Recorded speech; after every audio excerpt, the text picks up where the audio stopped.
बिस्मिल्लाहिर्रहमानिर्रहीम बिस्मिल्लाहिर्रहमानिर्रहीम सल्लल्लाहु अला हबीबिही मुहम्मद व अलैहि वसल्लम। मैं हकीम सफदर तबस्सुम हुसैन सफदर हर्बल क्लिनिक की जानब से आपसे मुखातब हूँ और आप देख रहे हैं हमारा यूट्यूब चैनल। उम्मीद है कि आप हज़रात खैरियत से होंगे। आज का जो मौजू है वो है सूरत अंजाल और ज़ोफ़बा। ये आजकल एक आलमगीर मसला बन चुका है। आज इस पर बात करेंगे और इसके लिए आपको इंशाअल्लाह अल्हम्दुलिल्लाह एक बेहतरीन मुजर्रब तजर्बा शुदा नुस्खा, जो आज तक आपको मैं गारंटी से कहता हूँ किसी ने नहीं बताया होगा, क्योंकि वो हमारा ज़ाती नुस्खा है। हम काफ़ी अरसे से इसको मरीज़ों को बना कर दे रहे हैं और अल्हम्दुलिल्लाह इसके 100% रिज़ल्ट हैं। तो सबसे पहले आपसे गुजारिश है कि जो हज़रात हमारे चैनल पर नए हैं उनसे गुजारिश है कि वो चैनल को सब्सक्राइब कर लें और वीडियो को लाइक और शेयर करें ताकि दूसरे हज़रात तक भी पहुँचे और वो इससे फ़ायदा उठाएं और मेरे और आपके लिए सदका जारिया बने। ये मेहनत सारी इसलिए की जाती है ताकि अवामुन्नास का भला हो और वो इससे फ़ायदा इसी तरह उठाएंगे जब ये नुस्खा उन तक पहुँचेगा तो, और ये नुस्खा पहुँचेगा आपके शेयर करने से।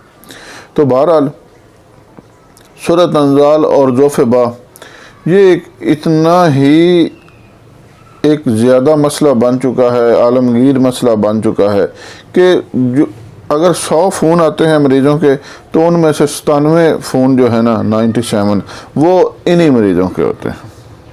कोई 3% मरीज़ हैं जो किसी और मौजू पर बात करते हैं, 97% मरीज़ इसी मौजू पर बात करते हैं। हकीम साहब टाइम बिल्कुल नहीं लगता, बिल्कुल छिछड़ा बन चुका है उज़्व तनासल। तो ये सारे मौज़ूआत हैं। तो ये वजह क्या है? वजह है हमारी अपनी गलतकारियाँ। मुश्त ज़नी जो है ना जी, ये सबसे बड़ी वजह है, क्योंकि इसके लिए आपको दूसरा बंदा तो ढूंढना नहीं पड़ता। ऊपर रज़ाई ली, मुश्त ज़नी कर ली, बाथरूम गए, मुश्त ज़नी कर ली। और नौजवान नस्ल के पास आजकल टच मोबाइल हैं, पैकेज लगे हुए हैं, और चूँकि हमारा जहन है ही ज़्यादातर लोगों का मनफी, तो फिर वो गंदी चीज़ें देखते हैं, गंदी तस्वीरें, नंगी वीडियोस, और वो देखकर नौजवान तो पहले ही गर्म खून के मालिक होते हैं, और जब वो ये तमाम चीज़ें देखते हैं तो फिर उनका खून और उबल जाता है और वो फिर फ़ौरन मुश्तज़नी की तरफ माइल होते हैं और मुश्तज़नी करते हैं। मुश्तज़नी से क्या होता है कि मादा मनविया खारिज हो जाता है और उज़्व तनासल की रगें भी ख़राब हो जाती हैं। होता यह है कि जब हम 40 लुक़मे खाते हैं तो एक कतरा खून का बनता है। 40 लुक़मे हज़म होने के बाद एक कतरा खून का बनता है और 40 कतरे खून के बाद एक कतरा मनी का बनता है। इस तरह वो मनी जो हम बार बार खारिज करते हैं, उससे क्या होता है कि जो मादा मनविया बनाने वाला अंदर सिस्टम है वो भी ख़राब हो जाता है। फिर वो कच्चा मादा बनाना शुरू कर देता है, उसमें जरासीम भी नहीं होते, और जो मादा मनविया को संभालने वाली थैलियाँ हैं वो अपना काम ही भूल जाती हैं। फिर अगर बंदा मुश्तज़नी छोड़ भी दे, हालांकि छोड़ते नहीं हैं, लेकिन फिर भी वेतलाम की सूरत में मादा खारिज हो जाता है। तो लिहाजा मैं तो यही नसीहत करूँगा कि खुदारा इस खौफनाक मरज़ से बचें। मैं समझता हूँ ये एड्स से भी बड़ा मरज़ है। और उसके बाद आती है मजलूकपन, यानी अगलामबाजी, मुंडेबाजी, बच्चेबाजी, ये सब इसके नाम हैं। यानी जो मर्दों का मर्दों के साथ फ़ेल मुबाशरत में मुब्तला होना, और ये इंतहाई गुनाह का बायस है और इंतहाई सेहत के लिए गैर मुफीद है। कुरान पाक में भी इसका ज़िक्र है सूरह लूत में कि अल्लाह ताला ने इस मरज़ में मुब्तला, इस आदत में मुब्तला लोगों को कैसा शदीद अज़ाब में मुब्तला किया। अल्लाह ताला महफूज रखे।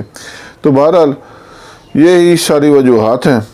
नुस्खा आपकी खिदमत में पेश करता हूँ, लेकिन मैं ये बार बार अर्ज़ कर रहा हूँ कि अगर आपको नुस्खा से कहूँ फ़ायदा उठाना है तो अपने आप को मज़हब की तरफ माइल करें और तमाम बुराइयों से तौबा करके 5 وقت نماز کو اپنا معمول بنائیں اور گڑ گڑا کر اللہ تعالیٰ سے معافی مانگیں، توبہ کریں، 5 وقت نماز پڑھیں، مسجد میں زیادہ سے زیادہ وقت گزاریں۔ انشاءاللہ کوئی وجہ نہیں ہے کہ آپ کی صحت دوبارہ بلکہ پہلے سے بھی زیادہ اچھی ہو جائے۔ تو نسخہ سماعت فرما لیں۔ برادہ نقرہ لینا ہے 3 ماشا اور سیماب مصفہ 9 ماشا، کشتہ کشر البیضہ 25 ماشا، شیر برگد حسب ضرورت۔ نسخہ دوبارہ سماعت فرما لیں۔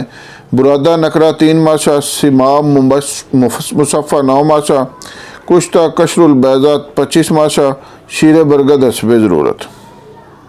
برادہ نقرہ اور سیماب مصفہ کو بالکل غبار کی طرح خلق کریں اور پھر جو ہے نا کشتہ کشر البیضہ وہ چٹکی چٹکی کر کے اس میں خلق کرتے جائیں۔